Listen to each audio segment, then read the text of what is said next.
আসসালামু আলাইকুম। আমি আপনাদের সাথে কিছুক্ষণ লাইভ কথা বলতে এসেছি। আপনারা আমার জন্য অবশ্যই অনেক করেছেন। আপনারা আমাকে যখন ধরে নিয়ে যায় তখন আপনাদের অবদান অনেক ছিল, এটার জন্য আমি কৃতজ্ঞ অবশ্যই। আমি যেই কারণে আজকে লাইভ করতে আসলাম, যেখানে আপনারা সবাই যেহেতু স্টুডেন্টরা আন্দোলন করেছে আমার পক্ষে, যেটা আমাকে সাহায্য করেছে, আল্লাহ সুবহানাহু ওয়া তাআলা তো সবচেয়ে সাহায্য করেছে, তো অবশ্যই আলেম ওলামারা আমার ব্যাপারে ফেসবুকে অনেক কথা বলেছেন, তার জন্য আমি কৃতজ্ঞ। তো আমি আসলে সবার কাছে কৃতজ্ঞ। অনেক আইনজীবী আমার জন্য দাঁড়িয়েছে, তাদের কাছে আমি কৃতজ্ঞ। এমনকি কিছু পুলিশ আমার নিয়ে তারাও প্রতিবাদ করেছেন যে আমাকে কেন ধরা হলো। তো সব কিছু নিয়ে আমি সবার কাছে কৃতজ্ঞ। তাই এর বিনিময়ে আমি হয়তোবা কিছু দিতে পারবো না, হয়তোবা একটা গল্প দিতে পারবো। আমি আপনাদের কাছে একটা গল্প প্রেজেন্ট করতে এসেছি। এই গল্পটা আপনাকে শেয়ার করি, ইনফর্মালি কথা বলি, গল্পটা আপনাকে দেখাই, আপনাদের গল্পটা হয়তোবা ভালো লাগতে পারে, তাই এই গল্পটা আমি আপনাদেরকে বলতে চাই। প্রথম আপনারা অনেকেই প্রশ্ন করছেন, আমি একটা স্ট্যাটাস দিয়েছিলাম যে এই উম্মাহ কি এক না এই উম্মাহ বিভক্ত। আমি স্ট্যাটাসে বলেছি যে আমাকে ধরলে আপনারা কি করবেন। এটা কেন বলেছি, আমি কেন আগের থেকে এই কথাটা বলবো, বা এর উত্তর হচ্ছে আমি আসলে আগের থেকে জানতাম আমার নাম হানাদার লিগার বাহিনী, আমার নাম এসেছে। প্রথমে গল্পের শুরুটা হচ্ছে, আমি একটা টাইমে দেখা যাচ্ছে আন্দোলনটা দমে যাচ্ছিল, তো তখন সাদিক ভাই উনি আমাকে আসলে বলেন যে আমরা কি করতে পারি এখন, মানে আপনাকে ধরলে হয়তো বা আন্দোলনটা আরো চাঙ্গা হবে। তাই আমি বললাম না, আমাকে ধরার সম্ভাবনা কম, আমাকে ধরাটা বোকামি হবে, কারণ আমাকে ধরলে জনগণ আন্দোলন করবেই। তো এইটা আমি মনে করি না আওয়ামী লীগ এরকম বোকামি করবে, তো এইটাই বলেছি। বাট আমাকে যদি ধরে তাহলে আমি ব্যবস্থা করব। তো তাই আমি এই কথা সূত্র ধরে আমি দিন যাচ্ছিলাম যে আমাকে ধরার প্রশ্ন আসে না।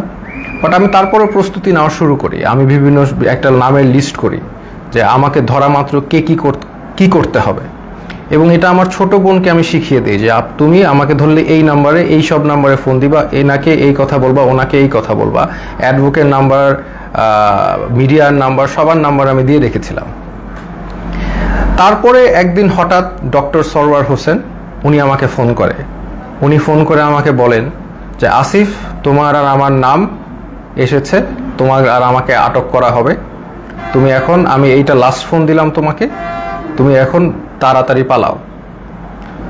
তো উনি আমাকে অবশ্যই 100% ভালোবাসেন, না হলে উনি রিস্ক নিয়ে আমাকে ফোন দিয়ে জানাতেন না, কারণ আমাদের সবার ফোন ট্র্যাকিং হচ্ছে। এটা জেনেও ডক্টর সরওয়ার হোসেন আমাকে ফোন দিলেন এবং ফোন দিয়ে উনি আমাকে পালাতে বললেন, কিন্তু আমি রাজি হলাম না। কারণ আমাকে যদি ধরে, এই বোকামিটা যদি তারা করে, তাহলে তারা নিজেরাই বিপদে পড়বে। আর আমি কেন পালাবো?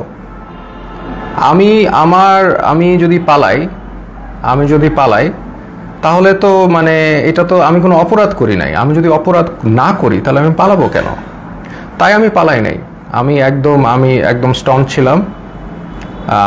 আমি পালাই নাই। আমি মোটামুটি প্রিপারেশন নিচ্ছি যে আমাকে ধরে মেরে ফেলা হবে অথবা আমাকে টর্চার করা হবে, দুইটার একটা কি হবে। বাট আই ডোন্ট কেয়ার, যদি এটা উম্মার কাজে দেয় তাহলে আলহামদুলিল্লাহ। তারপরে যে আমার বোনের যেগুলো প্রস্তুতি আছে, আমি নিজে একটা ভিডিও বানাই। আপনি যদি এই ভিডিও, সেখানে আমি বলি যে আমার যদি ভিডিওটা দেখেন তাহলে তার মানে আমি মৃত, আই এম ডেড, অথবা আমি গুম, এরকম একটা ভিডিও করে রাখি।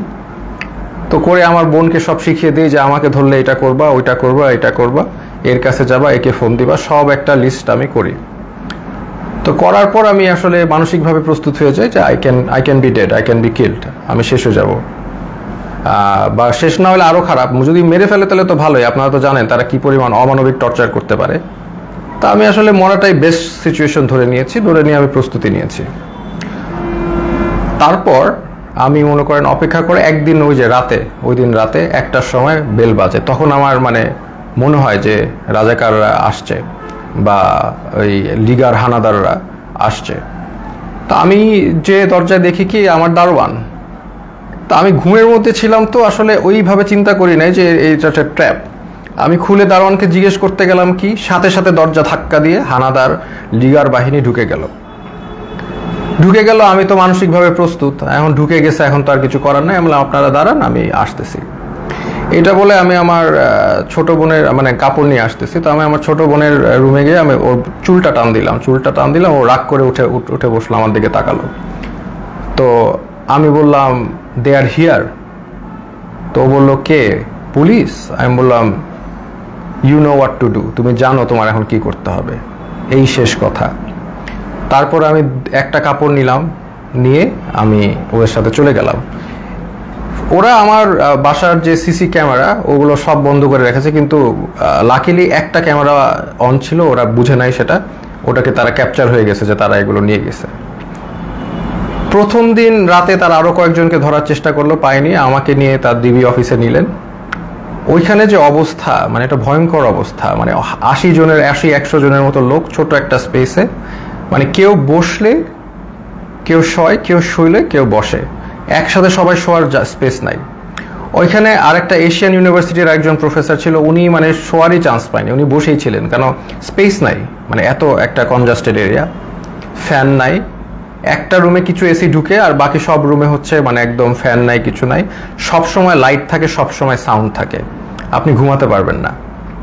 তো ওইখানে ঢুকে প্রথম দিন তো আমার খুব মানে অবস্থা ভালো না। আমার তেমনি আপনারা জানেন স্পাইনে প্রবলেম হওয়ার কারণে আমার এমনি সবসময় পেইনে থাকে, আমি নিউরোলজিক্যাল পেইনে থাকি, ফিজিওথেরাপি করলে কমে, আবার নাহলে বেড়ে যায়। সেই সিচুয়েশনে আমাকে এরকম একটা জায়গায় নিয়ে গেল যেখানে আমার কোনো বসার জায়গা নেই, সব পুরাটাই ফ্লোর, হার্ড ফ্লোর, তাও আবার মুভ করার তো কোনো স্কোপই নাই, শত মানুষ। তো এরকম জায়গায় প্রথম একদিন ছিলাম, ওই রাতে ছিলাম। তারপরের দিন ওরা আমাকে ডেকে নিয়ে গেল উপরে নিয়ে তারা আমাকে প্রশ্ন করলো যে আপনি ব্র্যাকে কয়জন শিবির আছে? আমি বললাম আমি তো শিবির করি না, আমি কীভাবে জানবো ব্র্যাকে শিবির কয়জন আছে বাকি। এরকম অনেক প্রশ্ন করলো বারবার। তারপর অ্যাট ওয়ান পয়েন্ট তাদের মধ্যে ওই হানাদার লিগার বাহিনীর একজন, উনি আর কি জিজ্ঞেস করলো, বলেন তো এই কোটা দিয়ে আপনি এত কথা বলেন, কোটার পদ্ধতি কি, বিসিএস এর সিলেকশন প্রসেসটা কি? তা আমি তো আসলে বলতে পারি নাই, কারণ হচ্ছে আমি মানে মেন্টালি তো ওই লেভেলেই নাই, তাই না, আমি একটা মানে ভয়ঙ্কর একটা অবস্থায় আছি, ওই লেভেলেই নাই। তো তারপরে ওরা কি করলো, ওরা এসে আমাকে মনে করেন আমাকে ধাক্কা দিল, আমার তো স্কেচ নিয়ে হাঁটতে হয়, আপনারা জানেন একটা লাঠি নিয়ে হাঁটতে হয়, সে আমাকে ধাক্কা দিল, তারপর আমার মুখে হিট করা শুরু করলো। তো হিট করা শুরু করলো আমাকে, 6টা হিটের পরে আমি আসলে মানে অজ্ঞান হয়ে যাচ্ছিলাম। তো অজ্ঞান হয়ে যাচ্ছিলাম, তারা আমাকে বলে না ডোন্ট এরকম করে আমাকে দাঁড় করাইলো, আবার 2-4 বার হিট করলো। তো তারপরে তারা আমাকে মানে বললো যে আপনি তো খুব খারাপ জায়গায় আসছেন, আপনার বাম পায়ে প্রবলেম, ওই ডান পাকে আমরা একদম করে আপনাকে পুরোপুরি লুলা বানাই দেবো। তো এরকম একটা কথা বললো, এবং আরেকজন লাঠি নিয়ে আসলো আমাকে মারবে, পরে ওরা লাঠি দিয়ে হিট করে নাই, না করে আমাকে ওই জায়গায় আবার সেই জায়গায় যেখানে রাখে সেখানে নিয়ে গেল। তো ওই জায়গায় আবার আমার থাকা শুরু হলো, মানে ওইখানে এমন একটা জায়গা, বললাম তো কেউ যে এটা ফার্মের মুরগির মতো, ওইখানে কেউ মুভ করতে পারে না, কারণ এত মানুষ এত শর্ট জায়গায় মুভ করার, কেউ হাঁটার কোনো সিস্টেম নাই। ওই যে আমি বললাম আপনাদের, কেউ শুলে কেউ বসে, কেউ বসলে কেউ শোয়, মানে আর সবসময় লাইট আর সাউন্ড কন্টিনিউয়াস, ঘুমানোর কোনো স্কোপ নাই। ওইখানে সবচেয়ে ভ্যালুয়েবল রিসোর্স হচ্ছে একটা বোতল, কারণ আমরা তো ফ্লোরের মধ্যে শোন, তো ওখানে তো হার্ড ফ্লোর, ওইখানে কেউ যদি একটা বোতল পায় আলহামদুলিল্লাহ, মানে এটা মানে ভ্যালুয়েবল রিসোর্স। তো ওই বোতলটার উপরে তারা মানুষ মানে পেলে যে খুশি। তা আমাকে অনেকে চিনেছে, ওইখানে চেনার কারণে দেখা যাচ্ছে 2 দিনের মধ্যে আমি একটা বোতল ম্যানেজ করলাম মাথায় দিয়ে শোয়ার জন্য ফ্লোরে, এই একটা অবস্থা। তো আরেকটা বিষয় হচ্ছে ওইখানে 80 জনের একটা টয়লেট, আর আমার তো এমনি যেহেতু হাই কমোড ইউজ করতে হয়, বিকজ আমার মানে স্পাইনে প্রবলেম আছে, তো ওইখানে লো কমোড, তাও আবার 80 জনের জন্য একটা, 100 জনের জন্য একটা। তো এত লোকের একটা কমোড তো বুঝতেই পারছেন কেউ ইউজ করতে পারে না ওইভাবে। সো আমি খাওয়া কমিয়ে দিলাম, because I have to go to the washroom, এটা তো যাওয়া যাবে না, আমি খুব কম খাওয়া শুরু করলাম যাতে টয়লেটে না যাওয়া লাগে। আর আরেকটা বিষয় হচ্ছে টয়লেটে ইউজ করে সাবানও তারা প্রোভাইড করে না কোনো রকম। সো এইরকম একটা কন্ডিশনে আমরা যাচ্ছি। আর এরপর থেকে আর কি আসলে জিনিসটা বুঝলাম যে বিষয়টা কি, আসলে বুঝার বিষয় ছিল, এখন আমি বুঝতে পারলাম। তো তারা প্রতিদিন ডাক দিবে, নাম কল করবে, ধরেন আপনার নাম হচ্ছে, ধরেন আমার নাম আসিফ মাহতাব, ধরে বলবে আসিফ মাহতাব, বাবার নাম শাহাবুর রহমান, এরকম বলে নিয়ে যাবে, নিয়ে চোখ বাঁধবে, মুখ বাঁধবে, তারপর তাদেরকে ঝুলায় টর্চার করতে থাকবে, বাড়ি দিতে থাকবে বিভিন্নভাবে টর্চার, লাঠি দিয়ে পিটাবে, পায়ের তলায় পিটাবে, হাড়ের বিন্দে মারবে, মানে মানুষের শরীর নীল অবস্থায় তারা ফিরে যায়, সারা শরীর মারতে রক্ত জমাট বেঁধে নীল অবস্থায় এক একজন লোক ফিরে। জাস্ট, এবং তারা সাইকোলজিক্যালি একদম মানে অবভিয়াসলি নর্মাল না, কারণ তারা এখন নাম শুনলে, তাদের নামটা ডাক দিলে তারা ভরকায় ওঠে যে এখন মনে হয় তাদেরকে নিয়ে টর্চার করবে। তো এইরকম অবস্থা আমি দেখলাম বিষয়টা যে এরকম চলছে। তো এখন এরকম চলছে, আমি তো বুঝলাম যে হয়তোবা আমার সাথেও এরকম করবে, তারা তো বলেই দিছে আমাকে পাটা ভেঙে দিবে। তো এরকম একটা করবে এবং সবার সাথেই করছে। স্পেশালি জামাতের যারা আছে তাদেরকে, মানে জামাত যেহেতু বলে ফেলছে একবার, তাদেরকে মানে অমানবিকভাবে টর্চার করছে জামাত। আর নূর ভাইয়ের সাথেও ওইখানে দেখা হলো, নূর ভাইরে বললাম কি অবস্থা, তো নূর বলল যে যে ভাই আমাকে তো অনেক মারছে, হাত দিয়ে দেখালো, হাত নীল হয়ে গেছে। তো এই এই এই হচ্ছে সিচুয়েশনটা। আর ওখানে তো মানে আর সবসময় তো লাইট, বাইরে যে একটা আলো, বাইরে যে বৃষ্টি পড়তেছে নাকি এটা আমরা গেস করা শুরু করলাম যে বাইরে আদৌ বৃষ্টি পড়ছে কিনা, কারণ মোটা ওয়াল, কোনো উইন্ডো নাই, কোনো বাইরের কোনো আলো বাতাস তো আমি জানি নাকি, ভিতরের মধ্যে থাকি আমরা বদ্ধ ঘরে, শুধু আলো আর এই যে কনস্ট্যান্ট সাউন্ড, মানে এই একটা অবস্থা। তো এরকম যাচ্ছে, এরকম একটা অবস্থা যাচ্ছে। তো এখন দেখলাম অনেকে ভেঙে পড়তেছে। তো আমি আর কি আমি আমার মতো করে ইন্সপিরেশন দেওয়ার চেষ্টা করলাম যে আপনারা এইভাবে টর্চার হচ্ছেন, আপনি কি মনে করেন না আল্লাহ আপনাকে এটার জন্য রিওয়ার্ড দিবেন? আজকে আপনারা তো জানেন নবী করিম সাল্লাল্লাহু আলাইহি সাল্লাম বলেছেন যে আপনি যদি এইভাবে নির্যাতিত হন আপনার গুনাহ মাফ হচ্ছে, আপনাদের গুনাহ মাফ হচ্ছে। আপনার যদি গুনাহ এইখানে থাকার কারণে গুনাহ মাফ হয়ে জান্নাতুল ফেরদৌসে যেতে পারেন, এটা আপনার জন্য ভালো, নাকি এইখানে ভালো থাকলেন তারপর জাহান্নামে গেলেন, এটা ভালো? তো এইভাবে আমি সবাইকে একটু ইন্সপায়ার করার চেষ্টা করলাম, মোটিভেশন দেওয়ার চেষ্টা করলাম। আর আমার নিজের তো হেলথ কন্ডিশন ডিটোরিয়েট করতেছে প্রোগ্রেসিভলি, আর ওয়াশরুমের ইস্যুটা তো ছিলই। তো এইরকম একটা অবস্থায় সবাইকে মানে মোটিভেট করছি আমি। আর আমার নিজেরও তো ওই যে ফার্স্টের দিন যেভাবে আমার মুখে ফেসে হিট করেছে, এই পরে তো আমার একটা দিন জ্বরই ছিল, আমি শুয়েছিলাম। তো এই হচ্ছে আমাদের মানে সিচুয়েশন। আমি ওখানে একদিন শুয়েছিলাম, তারপরেও আমি সবাইকে মোটিভেশন দেওয়ার চেষ্টা করি। একটা ছেলে আসলো, সেই ছেলেটা কাঁদতে কাঁদতে, স্যার আমি তো কিচ্ছু করি না, আমি জাস্ট ইলেকট্রিক্যাল কাজ করি, আমাকে ধরে নিয়ে আসছে স্যার, আর ধরে নিয়ে আমাকে টর্চার করতেছে, কাঁদতে কাঁদতে শেষ। আমি বললাম কাঁদতেছো কেন, মানে তুমি পুরুষ মানুষ না, আর ইউ নট আ ম্যান, তুমি কাঁদবা কেন? টর্চার করলে করবে। বলে স্যার আমাকে স্বীকার করতে বলে, আমি খুন করেছি, এই করেছি, আমি তো করি নাই স্যার। বলে করবা না, স্বীকার করবা না, তোমার পাটা যদি কেটেও ফেলে তারপরেও তুমি স্বীকার করবা না। কেন করবা? যেটা সত্যি সেটা বলবা, তুমি করবা না স্বীকার, আমাকে মেরে ফেলবে। তো ওইখানে আবার একটা জিনিস বুঝলাম যে সবাই কান্নাকাটি করে যে তাদের একটু মানে জেলে কবে যাবে, মানে তাদের জেল হচ্ছে তাদের জন্য স্বর্গ। ওইখানে যেভাবে টর্চার করে, যে নাম ডাকবে, বাবার নাম ডাকবে, দ্যাট মিনস তাদেরকে টর্চার করা হবে। তা এই জন্য তারা যদি জেলে যেতে পারে, এটার জন্য তারা দোয়া করে আল্লাহর কাছে, আল্লাহ আমাদের যাতে জেলে দেয়। তো এরকম অবস্থা। আমাকে তারপরের দিন, আমি তো অলরেডি এর মধ্যে তো আমি আমার বোনকে বলে আসছি, তার মানে আমার যে ভিডিওটা ছিল যে আপনি আমার ভিডিও দেখলে আমি মৃত, হ্যাঁ, তো এই ভিডিওটা আমি আশা করছি যে পোস্ট হয়ে যাবে। আমার বোনকে যেভাবে কাজ করতে বলেছি করবে, লয়াররা কাজ করবে। তো এটা আমি আশাবাদী ছিলাম যে ইনশাল্লাহ সবাই যার যার অবস্থা থেকে কাজ করবে, স্টুডেন্ট আন্দোলন করবে, যে এগুলো করার পরে এবং জনগণ যখন এটার এগেনস্টে কথা বলবে, আরেকটা ইস্যু হয়ে যাচ্ছে, ফার্স্ট অফ অল আরেকটা নতুন ইস্যু হয়ে যাবে, যেটা দিয়ে আবার আন্দোলন শুরু হবে। এটা আমি জানতাম। আর এটার পরে আমাকে যদি আরো টর্চার করবে, কিন্তু এটা তাদের জন্য আরো খারাপ হবে। তো তারপরে আমাকে তারা ঠিকই গুম করা অবস্থায়, আর আমার বাবা মা যতটুকু জানলাম আমাকে গুম করে ফেলছে। তো এটা তারা বলছে, তারা স্বীকার করে না যে তারা নিয়ে আসছে। তো এই অবস্থায় তারা আমাকে কোর্টে চালান দিল। তো আমি চিন্তা করলাম যে কোর্টে যেহেতু যাচ্ছি, এখানে মিডিয়া পাইলে আমি আমার এক আঙ্গুল দেখাবো, শাহাদাত, এক উম্মা, আমরা এক উম্মা, হ্যাঁ, আমার গায়ে আমরা সবাই এক। তো এই সিম্বলটা আমি চিন্তা করেছি দেখাবো। তো আমি জানি যে এগুলো দেখালে তারা আমাকে আরো অনেক নির্যাতন করতে পারে, দেখাইলাম, কারণ এটা আমি তো জানি জনগণ বুঝবেন যে আমি এক আল্লাহ, এক রসুল, এক উম্মা, এই কথাটা আমি বুঝাতে চাচ্ছি যে আমরা সবাই এক। আমার অত্যাচার যা হলে হবে, এই অত্যাচারের কারণে যদি আপনারা স্বাধীনতা পান, এই জুলুমের থেকে মাফ পান, তাহলে আলহামদুলিল্লাহ, নো প্রবলেম, আমাকে অত্যাচার করুক। তো আমি ডিসিশন নিয়ে নিলাম, এক দেখাবো। তা আমার সাথে ওই জগন্নাথের আরিফ ছেলেটা, খুবই সাহসী ছেলে, ও আমার সাথে কেসটা দিল, মামলা দিল, আমরাও গেলাম, আমি ওকেও বললাম যে আমি এক দেখাবো।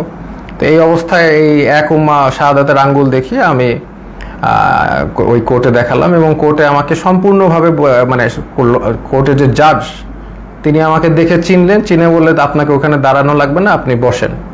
তো উনি আমাকে বসালেন, কিন্তু তারপরেও ওই মিথ্যা মামলাটা দিলেন যে আমি নাকি সেতু ভবন ভাঙচুর করেছি, যেটার মানে এটা জোক, মানে এটা যে কলাপস করছে সোসাইটি, ওখানেই প্রমাণ যে এরকম একটা মিথ্যা মামলা যেটার কোনো তথ্য নাই, প্রমাণ, এটা বলাই আসলে সময় নষ্ট।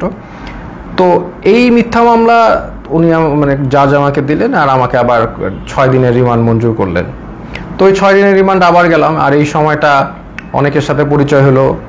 ওখানে বিএনপির অনেক নেতা ছিল, পার্থ ভাই ছিলেন, ওনার সাথে আমি বললাম যে পার্থ ভাই আপনার তো আর আমার মামলা এক, আমি তো আপনার সাথে আসি। তো উনি বলে যে আমি তো তোমাদের সাথে থাকতেই চাই না, আমি তো এখান থেকে বের হতে চাই, একটু মজা করলেন। তো এরপরে অনেক মানুষের সাথে পরিচয়। একজন আসলেন, ওনাকে মানে উনি হাঁটতেই পারতেছেন না, পাটা একদম প্রচুর মানে অবস্থা খারাপ করে পিটিয়েছে। ওনার অপরাধ ছিল উনি ছাত্রদের পানি খাইয়েছেন, উনি ছাত্রদের পানি দিয়েছেন, ছাত্ররা পানি খাইয়েছেন, এই জন্য তাকে অমানবিক টর্চার করলো। তো টর্চার করলো, উনি এসে শুয়ে গেল। আমি বললাম যে এইগুলো একই কথা বললাম যে আপনাদের এটা গুনাহ মাফ হচ্ছে। তারপরে লাস্টে একটা কথা বললাম যে আপনি যে এত টর্চার হলেন ছাত্রদের পানি খাওয়ে, এখন আবারও কি খাওয়াবেন আপনি? তো উনি বললো ইনশাল্লাহ স্যার আবারও খাওয়াবো। আমি like that's the answer I am looking for. আমরা আবার করব, আমাদের ছাড়লে আমরা আবার করব, we are not going to give up. আমরা তো আবার করব, তাই না? আমরা কি অপরাধ করেছি যে আমরা করব না? পানি খাওয়ানো কি অপরাধ? তো এই হচ্ছে একটা অভিজ্ঞতা। তো এরকম এই যে একজন পেলাম। আর একজন হচ্ছে মাদ্রাসা স্টুডেন্ট, তাকে বলছে খুন করেছে, সে পুলিশ খুন করেছে, এটা সে তাকে বলছে, এবং তাকে প্রতিদিন পিটায়, প্রতিদিন নিয়ে টর্চার করে। তো এটা নিয়ে আমরা হাসাহাসি করি, কারণ হচ্ছে এরকম একটা সিচুয়েশনে হাসাহাসি না করে যদি আমরা মেন্টালি ব্রেকডাউন করি তাহলে এটা মানে হবে না, মানে এটা আমরা আমরা সব এইগুলো যা হয় সেটা নিয়ে হাসাহাসি করি। তাই আমি বললাম কি নিয়ে মেরেছে? বলে যে আমাকে বলেছে যে তুমি তো মাদ্রাসার স্টুডেন্ট, তুমি তো কোরআন পারো। বলে হ্যাঁ পারি। তো কোরআনকে বলছে অর্থ জানো? অর্থ জিজ্ঞেস করেছে, অর্থও সে পারে, সে কোরআনে হাফেজ। তো তারপর বলে কোরআনে হাফেজ এই রবীন্দ্রনাথ না কার বই পড়েছো? সে বলছে পড়েছি। তো বলে পড়লা কেন? এই অন্য এই নন ইসলামিক বই পড়া তো হারাম, এটা বলে আবার টর্চার করলো, হাতে পায়ে পিটালো। মানে খামুক, মানে একটা কিছু বলেই পিটায়। আমরা এটা নিয়ে হাসাহাসি করতে করতে শেষ। যে বলে ও বললো, আমিও বললাম যে কোনোভাবেই স্বীকার করবা না, যে তুমি যদি খুন না করে থাকো তুমি মিথ্যা মামলা দিও। বলে আমাকে আরো টর্চার করবে। বলে করবে, বললাম তো তোমাদের করাত দিয়ে হাত পা কেটে দিলেও স্বীকার করবা না, যেটা সত্যি সেটা বলবা। এরকম একজন সবচেয়ে কষ্ট লিখেছে যে মানে একটা ছেলে, ওর নাম হচ্ছে সানিয়াত ভাই। উনি হচ্ছে বিএনপির একজন মন্ত্রীর ছেলে, নাম বললাম না। তো ওরা আসলে খুঁজছিল তার বাবাকে পায়নি দেখে ওই ছেলেটাকে ধরে নিয়ে গেছে, সানিয়াত ভাইকে ধরে নিয়ে গেছে।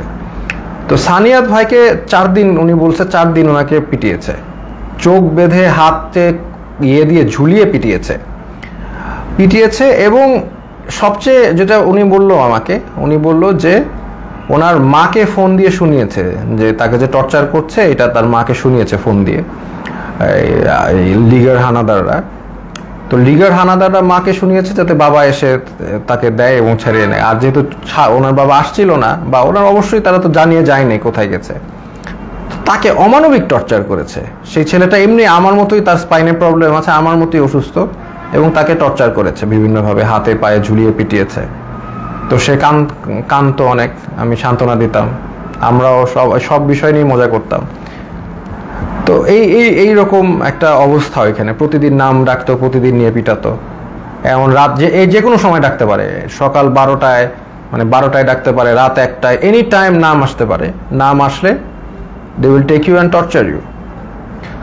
তো আমাকে টর্চার ওই প্রথম দিন যে হিট করে যে আমাকে থ্রেট দিল, তারপরে আমাকে কোর্টে চালান দেওয়ার পরে আমাকে আর টর্চার করে নাই। বাট আমি বিভিন্ন সময় ইনফরমেশন পাচ্ছিলাম, যেমন একজন মানে আমাকে ধরে নিয়ে গেছে, একজন পিটিয়ে আনছে, সে আমাকে ইনফরমেশন দিল যে আমার ব্যাপারে বলেছে যে অনেক ডিবি নাকি বলছে যে এই লোকটাকে কেন ধরলো, এটা তো ঠিক হয় নাই।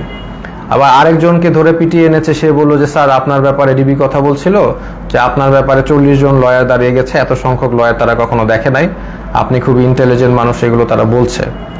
দেখা যাচ্ছে তাদের আমার প্রতি একটা রেসপেক্ট ছিল। ওই একদিন হিট করার পর তারা আমাকে হিট করে নাই, বাট দ্যাট ডাজন্ট ফরগিভ তারা অন্য যাদেরকে এইভাবে টর্চার করেছে। ফার্স্ট অফ অল, একটা পুলিশ একটা ডিটেইনিকে কখনো হিট করতে পারে না, that is a crime, that is criminal, they committed crime against humanity, তাই না? এটা ইন্টারন্যাশনাল, আন্তর্জাতিক ট্রাইব্যুনালে তাদের বিচার হওয়া উচিত। তারা যেইভাবে মিথ্যা মামলা দিয়ে টর্চার করে মানুষকে, এটা তো কখনোই মানে ইটস নট অ্যাকসেপ্টেবল। তো এরকম দিন যায়, তখন হঠাৎ তাদের দেখলাম টোন একদম 180 চেঞ্জ হয়ে গেছে। তারা তখন মানে বিএনপি যারা লিডার আছে তাদেরকে একদম খাবার টাবার এনে দিচ্ছে, সবার সাথে ভালো বিহেভ এরকম। তখন আমরা মোটামুটি আমরা বুঝতে পারলাম যে তারা আসলে বাইরে কিছু একটা হচ্ছে, সামথিং ইজ হ্যাপেনিং, কারণ আমরা তো কোনো ইনফরমেশন পাই না। সামথিং ইজ হ্যাপেনিং, আদারওয়াইজ তারা এরকম চেঞ্জ করবে না কেন। তারা ডেফিনেটলি তাদের বাইরে কিছু একটা হচ্ছে, এইটা নিয়ে তারা তাদের টোন চেঞ্জ করে ফেলেছে। এবং তারপর থেকে দেখা যাচ্ছে তারা সবার সাথে মোটামুটি ভালো বিহেভ এবং আস্তে আস্তে ছেড়ে দিচ্ছে। মাঝখানে কিছু স্টুডেন্টদের ধরে আনলো, ওই তারাও মানে অনেক কান্নাকাটি করে শেষ। এবং একটা ছেলে ছিল যাকে আমার মনে পড়ে, খুবই স্মার্ট ছেলে, আমিনুল। তো আমিনুল হচ্ছে 14 বছর বয়স, ধরে নিয়ে আসছে। এবং অন্য যেগুলো ছেলে ছিল তারা একদম ব্রেকডাউন করেছে মেন্টালি, বাট আমিনুল ছেলেটা ও হচ্ছে মোহাম্মদপুরের থাকে খুব সম্ভবত, খুব সাহসী, নারুটোর গেঞ্জি পরে হাইটে বেড়াচ্ছে। মানে ও হি ডাজেন্ট কেয়ার, এই ছেলেটা ডাজেন্ট কেয়ার যে ওর সাথে এখন কি টর্চার করা বা কোথায় আসে। ও লাইক মানে চলে আসে, আমাকে বলতে, স্যার আপনি কি ড্রাগন বল জি দেখেছেন? আমি বললাম হ্যাঁ ড্রাগন বল জি দেখছি। বলে আমি দেখতেছি, আমি ওই ডিমন স্লেয়ার দেখেছি, এই দেখেছি সেই দেখেছি। তো মানে একদম মানে হি ডাজেন্ট কেয়ার, সে দেশ স্বাধীন করতে নামছে, ও দেশ স্বাধীনই করবে। আমিনুল নামটা ছেলেটার, ওকে 14 বছর দেখে ওকেও ছেড়ে দিয়েছে। তো এইরকম আর কি ঘটনার বিষয়গুলো। তারপরে ওইটার পর থেকে আস্তে আস্তে অনেককে ছেড়ে দিয়েছে, এবার অনেকে ছাড়েনি, অনেকে তারপরেও টর্চার করেছে। তো এরকম আমরা এই অবস্থায় আমরা অনেক দিন পার করার পরে তারপরে আমাকে একদিন ডাকলো, ওরা ডেকে হঠাৎ করে আমাকে দেখলাম যে বসালো, যে স্যার আপনি ভাই কি অবস্থা, আমরা তো জব করি। মানে যেই লোকটা আমাকে হিট করেছে এবং তারাই, যে টিমটা আমাকে, তারাই আমাকে ডেকে দেখি কি মানে জামাই আদর সোজা কথা করছে। তো তখন আমি বুঝতে পারতেছি না যে কি হচ্ছে। এখন হয়তো বা বুঝলাম যে সিচুয়েশন বাইরে পরিবর্তন হয়েছে, দেখি তারা আমাকে ভালোভাবে ট্রিট করছে।